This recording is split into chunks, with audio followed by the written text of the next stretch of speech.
In this video, I review and compare 7 immersive experiences in London in February 2023.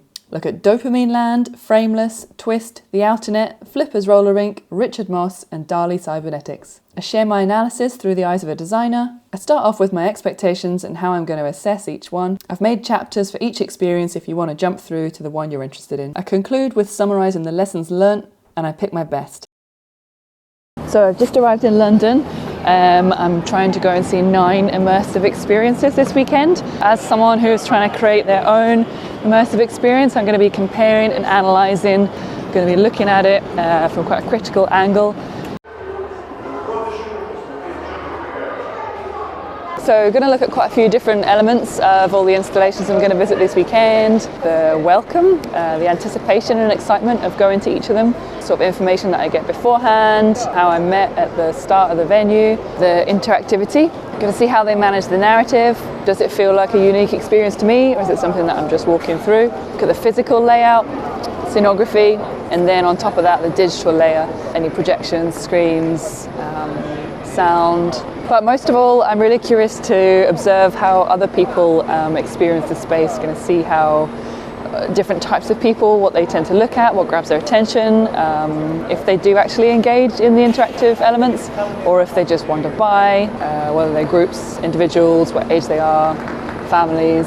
So I'm also going to experience these as a regular customer as well. So what I'm looking for is to be captivated and taken away to another new world. I want to play when I'm in there. I want to have a bit of fun, and I would like to have something that makes me think about the exhibition after I've left. I have just been to Dopamine Land. Generally, I think a little bit underwhelmed. Very low budget, pretty cheap. Some things were kind of nice. It was a very different experience. A lot of it was kind of focused on group, like interactions with other people who were there. Maybe you didn't know. That was kind of all right. Definitely aimed at children. At one point I was in a ball pool. I managed to skip the pillow fight section, but yeah, not my favourite. Some playful sounds generated through each archway. So the problems began in the popcorn room. You're given a free bag of popcorn, which at first seems nice, but then you're having to furiously eat it as quickly as possible to get your hands free.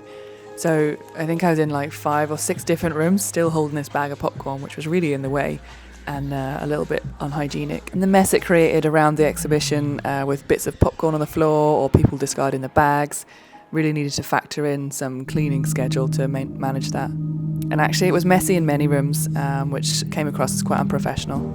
I found these lights in the doorway arches very glary. The ball pool room speaks for itself. Now this lantern room was cold, it was low budget. At first I was a bit disappointed, but when you're in London, actually having a little lie down in the middle of the city is really nice. Once I got into this room, I realised that it was the audio that was more of a focus. I was so relieved that there was no one to fight with in the pillow room. So overall there were some nice concepts. It's clear that someone had thought about it. I just think that it lacked the budget for it to be executed properly. The strength of this experience was the opportunities for selfies. Even in the cafe area after the main experience, there were loads of opportunities for good selfies. Had really nice soft boxes, which makes everyone look great. I would recommend this experience for anyone aged between about 5 and 25. Okay, so I'm just about to head into the Frameless exhibition. I don't have high expectations of this one. I think it's going to be maybe a little bit sterile, not very fun. I think technically it's going to be very good. It's going to be well organised. I expect to have like nice toilets and lockers and all those nice things, but I'm not expecting me to be like, woo. This is nice. I've not even been in yet, but I feel relaxed and calm. There's a nice kind of bar space. I've got rid of my jackets and my bags. Music is good. The projections seem a little bit dull, like not quite bright enough, and not very crisp either. But people seem to be having a nice time. Yeah, just a little bit pixelated, or just not that crisp. So good use of the pillars. They've put mirrors over the pillars to make that work well. So I'm visiting on a Thursday night. There's lots of couples, mostly groups of twos.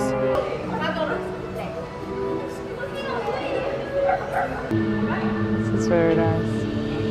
They spill up the walls. Ah, look, it's Van Gogh. It's really lovely watching adults play. It's like autumn leaves, but more colourful. The one's actually really clever in that it has a bit of like play, physical body activity, but then also every couple of minutes there's like a new painting on the wall, so there's a bit of intellectual time for talking. It's a good mix of like thinking and moving. Space was used as an old cinema, so it was really clear where you were supposed to go. You had like each, because if you're familiar with how cinema works, you've got different rooms showing different things, so that was really straightforward to navigate. You had digital wayfinding that told you how long each exhibition was going to last for. So there was only one installation that was interactive. I enjoyed that a lot, and I think everyone else did as well. There was a lot of playing, a lot of moving in strange ways that you wouldn't normally. I enjoyed watching other people as well. The only bad thing about it is when you went into the other rooms, I was a little disappointed that there was nothing to do. It was quite passive. In the last room, I should have been awe-inspired, but I wasn't because I couldn't play with the things on the floor.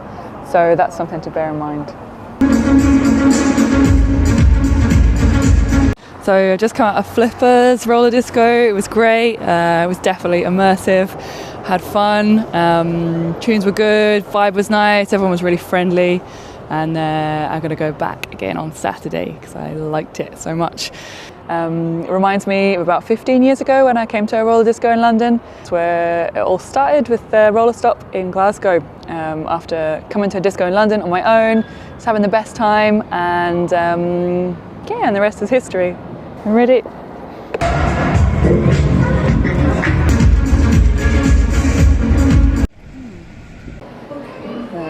Nice entrance. Going down some stairs.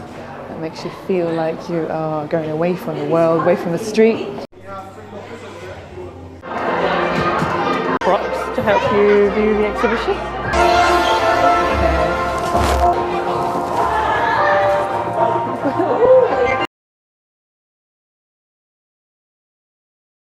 Lots of infinity style effects, always a winner. Nice with the reflective base. What's going on in here? It's all fun, it's good, loads of different small rooms. It's very similar to the Camera Obscura in Edinburgh.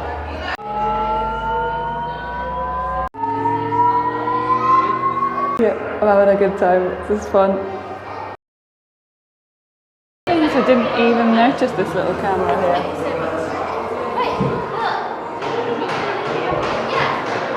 So after everything I've seen, this one, it's like blowing my mind. What? I don't know, my mind is like totally baffled. It's supposed to be in here.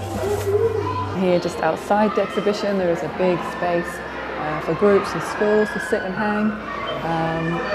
Obviously, I'm a big fan of the colour with my matching jumper. There were hundreds of rooms, loads of different spaces. You felt like you got an awful lot of value. Some interactive, some were just cool to walk through, but there was a lot of sort of lighting theory that I'd looked at before. But even though I'd seen it before, I still enjoyed it.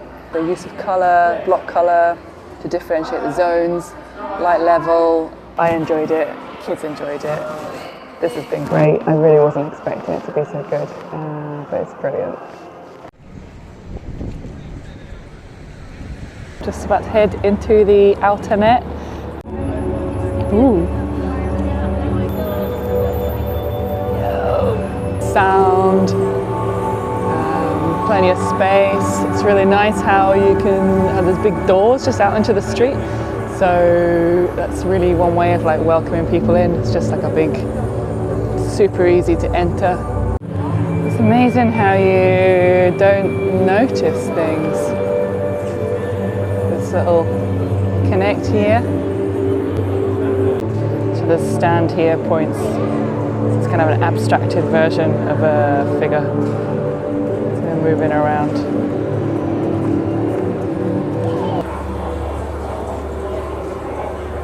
This one, a little bit of a smaller space, but still very nice. People are interested. Again, you can just walk straight in from the street. Really nice colours. We've got screens rather than projectors. They're bright. Again, a lot of twinkling in the visuals and in the sound. Even though it's a different exhibition from next door, they relate to each other very well. Very modern, spacey kind of feel in here.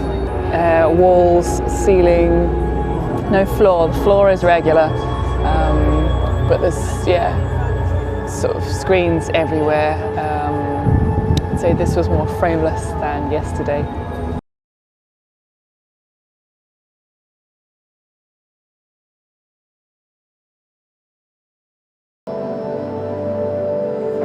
And now there's this lovely kind of corridor.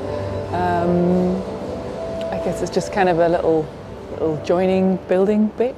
Again, similar kind of music and sounds and effects through here. Very pleasant.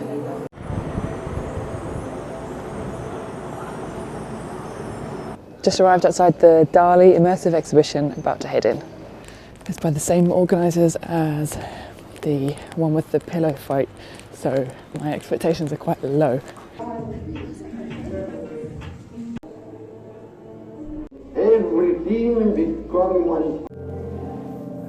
So I'm sat in a deck chair in the main Dali Immersive exhibition. The colours seem to be really washed out. It's a bit pixelated on the ground. I've got these goggles, but I don't know if I'm supposed to wear them or not. I've been to 3 different spaces and I can hear the audio from each of the other spaces. It's driving me nuts. I know not everyone is so sensitive to noise as me, but having 2 sounds playing at the same time drives me crazy. I think it might be the music that's doing my head in. Trying not to be critical, but it's hard. No one else has their goggles on, and the projector doesn't fill the space. Just out of the Dali experience, so I just had a VR headset on and I was taken to like a Dali imagined world. There was like, you know, the big tall elephants with the big long legs. It was really cool. I wonder if that's just because I haven't really experienced that much VR before. So for me it was like, wow, I've never seen anything like it. And it makes me want to go and try out some more VR, so maybe tomorrow I will do that before I go. However, the exhibition as a whole, when I was in the main part, I thought about asking for a refund. It was so bad. It was not exciting, the colours were bad. Maybe I'm more critical because I've seen a lot of these things before, especially this weekend, so I'm probably quite difficult to please. I just maybe couldn't get into it because I was just looking at the technical elements of the installation. But maybe for people who haven't seen this kind of thing before, it's fun and it's good. The takeaway is, even though I wasn't blown away, other people did seem to look like they were maybe having a nice time. I think people enjoyed sitting in deck chairs. There was definitely general confusion over the 3D goggles. And again, a lot of this depends on the staff guiding you. I understand that they must be pretty bored saying the same thing all day, but that really does add to the experience. Not even enthusiastic, just being conscientious enough to give you the information you need to experience it properly. And next up, Richard Mosse at 180 The Strand.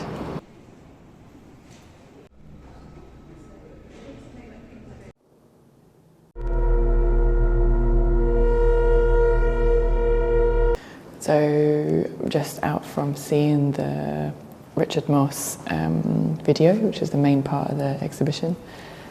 Yeah, it was incredibly moving. I feel very sad. Yeah, like definitely left the most impact over any of the other installations I've been to see. It does just make you think about the power of video to convey a message. It took him 5 years to make. No interactivity, there was no novelty, but it really communicated effectively the message he was trying to say. So following the trip, here are my takeaways for what makes a good immersive experience. So while interactivity can be really engaging and fun, it can sometimes be so fun that it detracts you from the narrative or the point of the message of the installation. Regardless of the design of the space, the technical proficiency, aesthetics, it really comes down to the staff and the human interactions that you have in an experience that really makes it good or bad. So common to all the experiences, there was an area of darkness either as you enter the installation itself or between zones, and that worked really well. So ideally, something should be designed so well that you don't need people to tell you how to use it or how to move around a space. That should be intuitive. A big factor that played in the quality of an installation was the duration it's expected to be there. Obviously, Twist, a permanent museum that's going to be there for, I don't know, at least 10 years. It makes sense for them to make it really well done, robust, and spend a bit more time designing it than something that was maybe just going to be there for 6 months. The layout of the space is really important in terms of flow, how many numbers of people you can have in the building at any one time. Something that hasn't crossed my mind before is that the wider exhibition experience kind of sets the tone for how you're going to behave in the space. This was true in Frameless. It felt, because it was quite clean and professional, it felt like you were in a museum, and therefore when I was in the space I behaved responsibly, like I was in a museum. Setting expectations is important, so if you have an experience that is suitable for just a specific age range, I think you should let people know so they can kind of gauge what to expect and avoid customer disappointment. So it's always encouraging to see things that I don't think are done quite as well as they should be done, because people are still there, still having a nice time, even if it's not that great, and that's always really encouraging for someone starting out, to know that it doesn't have to be absolutely brilliant or perfect for people still to have a good time. Clear communication to customers on how to use any props if there are any. Audio containment between spaces, so important. How to guide people to use the interactive elements, how to make it clear enough so that they know where to stand, what to do, what to expect. I learned some good tips on how to do that across the weekend. So far, the content seems to be themed around old art, which is fine, but it's strange that all of them seem to be sort of animating old artworks rather than coming up with new ideas or stories or things to say. So if you could only go and experience one immersive experience in London, at the minute I would recommend Twist. That's for any ages. And then go to the Outernet as well because it's free. There were 3 that I had considered that I missed out. I didn't want to go and see any Van Gogh experiences because there's so many, and I think it'd be very similar to the Dali one I had already been to. I'd considered going to Wonderlab at the Science Museum, but I think that would have been, but that's really aimed at kids and I don't think I would have enjoyed it. So it has been a really worthwhile trip. I'm going to take on board all the things that I learned, good and bad, and try and apply them to my own project.